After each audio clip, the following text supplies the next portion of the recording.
નમસ્કાર તાલીમાર્થી મિત્રો, શ્રી એમ કે Mehta college of education Umargam અને હું છું આસિસ્ટન્ટ પ્રોફેસર વાલી નીતિન.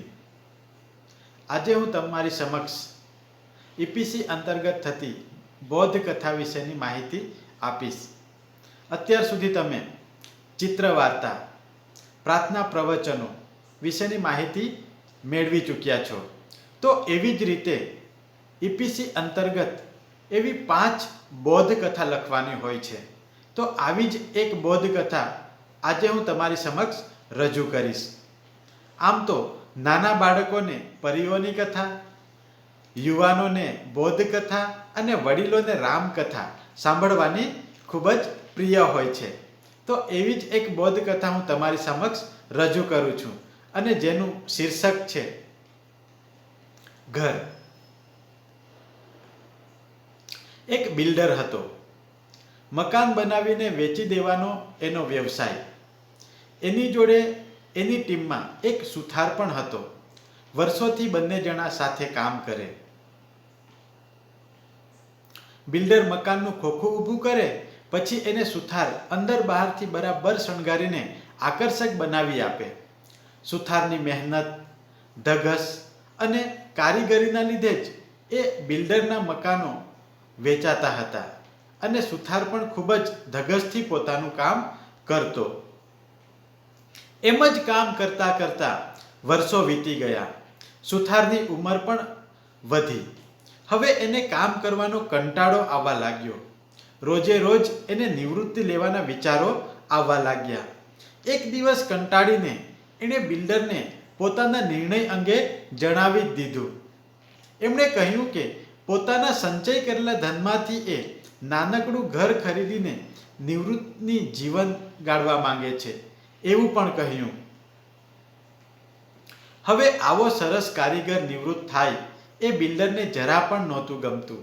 એના ઘણા મકાનો હજુ બનાવવાના બાકી હતા, તો વળી કેટલાકમાં ફર્નિચર બાકી હતું અને આ સુથાર જેવું ઉત્કૃષ્ટ કામ બીજો કોઈ સુથાર કરી શકે કે કેમ એ અંગે પણ એને શંકા હતી. સુથારની વાત સાંભળી બિલ્ડર 2-4 ક્ષણ આ બધા વિચારોમાં ખોવાઈ ગયો. પછી કહ્યું, ભલે ભાઈ, જેવી તારી મરજી. તારી જિંદગી અંગેના નિર્ણયો લેવા માટે તું સ્વતંત્ર છે. પણ તું જો ખૂબ જ ન થાક્યો હોય તો મારું એક છેલ્લું કામ કરી આપે ખરો? મને એક અત્યંત સુંદર ઘર બનાવી આપ. હું તને ખોખું ઊભું કરી આપીશ. બાકીનું બધું જ મટીરિયલ તું પસંદ કરજે, પરંતુ એવું સરસ બનાવજે કે હું જેને વેચું એ ખુશ થઈ જાય. સુથારને આ જરા પણ ગમ્યું નથી. નિવૃત્ત થઈ જવાની એને તીવ્ર ઈચ્છા થઈ આવી હતી, પરંતુ શું થાય? બિલ્ડર સાથે આટલા વર્ષનો સંબંધ હતો અને એણે પણ છેલ્લા એક કામ માટે તો કહ્યું હતું. કચવાતા મને એણે હા પાડી.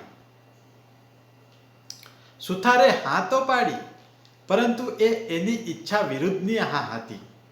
એને ઘર બનાવવાનું શરૂ તો કર્યું, પરંતુ બિલકુલ મન વગર. ભરપૂર કંટાળા સાથે એ કામ કરતો. ન તો એણે ડિઝાઇનનો ખ્યાલ રાખ્યો કે ન તો મટીરિયલ સારું વાપર્યું. બસ એને તો જેમ બને તેમ જલ્દી કામ પૂરું કરી નિવૃત્તિ લઈ લેવી હતી. ઘરની અંદર બહારની સજાવટ પૂરી થઈ ત્યારે એણે બિલ્ડરને મકાન જોવા બોલાવ્યો. બિલ્ડરે આવીને ઘરનું નિરીક્ષણ કર્યું. પછી સુથારનો હાથ પકડી એ બોલ્યો, ભાઈ, તે ઘણા વર્ષ સુધી મારી સાથે કામ કર્યું છે. ક્યારેય કામચોરી નથી કરી. આવી સરસ સેવા બદલ હું પણ તારી કદર કરવા માંગુ છું. હકીકતમાં મારે આ ઘર વેચવું જ નથી. મારે તો એ તને ભેટમાં આપવું છે. જો પહેલાથી હું તને એ કહી દેત તો તું મટીરિયલમાં કરકસર કરીશ અને મને ઓછો ખર્ચ થાય એવો પ્રયાસ કરીશ એવી મને બીક હતી. એટલે એ વાત હું તને છેક આજે કહું છું. આ લે આ ચાવી. હવે તારે બીજે ક્યાંય નાનકડું ઘર શોધવાની કે ખરીદવાની જરૂર નથી. તારી ઈમાનદારી અને મહેનતની કદર રૂપે આ મારા તરફથી તને ભેટ છે. આજથી આ ઘર તારું છે. સુથારના હાથમાં ઘરની ચાવી મૂકતા બિલ્ડર એને ભેટી પડ્યો. સુથારને તો કાપો તો લોહી ન નીકળે એવા એના હાલ થઈ ગયા. પોતાના માટે જ બનાવેલા ઘરને બનાવવામાં એણે કેટલી બધી દિલ દગડાઈ કરી હતી. આખી જિંદગી અન્ય લોકો માટે બનેલા ઘરોને ઉત્તમ રીતે સજાવવામાં કોઈ કસર છોડી ન હતી અને પોતાના ઘરને જ કેવું ભંગાર બનાવ્યું હતું.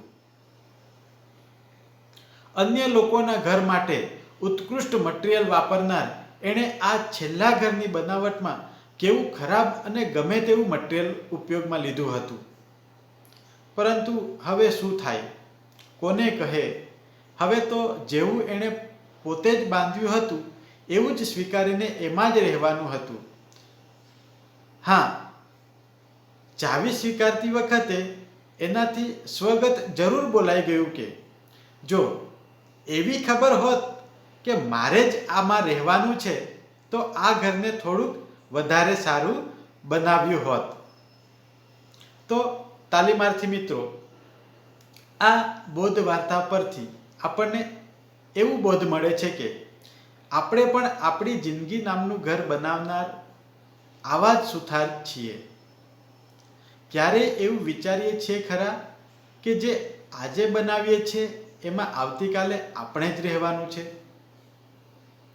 તાલીમાર્થી દોસ્તો, આપણે પણ નાનપણથી લઈને અત્યાર સુધી ખૂબ જ મહેનત કરીએ છીએ, ભણીએ છીએ, ગણીએ છીએ, આગળ વધીએ છીએ. પરંતુ જ્યારે આપણે છેલ્લી ઘડીએ જ્યારે આપણે મહેનત કરવાનો, જ્યારે આપણા પોતાના જીવનરૂપી ઘરને જ્યારે આપણે બનાવીએ છીએ ત્યારે આપણે પણ ઘણી વખત આળસ કરતા હોઈએ છીએ અને એના કારણે આપણા જીવનરૂપી જ્યારે આપણે ઘર બનાવીએ છીએ ત્યારે એ આપણે ઘર એ સુથાર જેવું જ ખરાબ બનાવી દેતા હોઈએ છીએ. તો તાલીમાર્થી મિત્રો, આવી જ બોધકથાઓ તમારે 5 બોધકથાઓ તમારે લખવાની હોય છે અને આ બોધકથાની અંદર તમારે ઓછામાં ઓછા 3 બોધ લખવાના છે.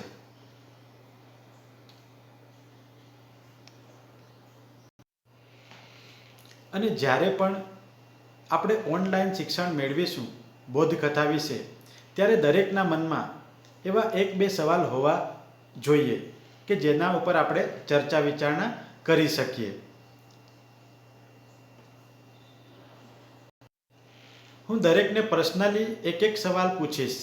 તમારા મનમાં એવા સવાલો હોવા જોઈએ કે જેથી કરી આપણે ચર્ચા વિચારણા કરી શકીએ અને આપણે બોધકથા વિશે સારામાં સારી બોધકથાઓ ક્યાંથી મળશે, કેવી રીતે લખીશું, એવા જુદા જુદા સવાલોના જવાબો હું તમને આપીશ અને આમ આપણે બોધકથાને સુંદર રીતે લખી શકીએ એના માટેના પ્રયત્નો કરીશું.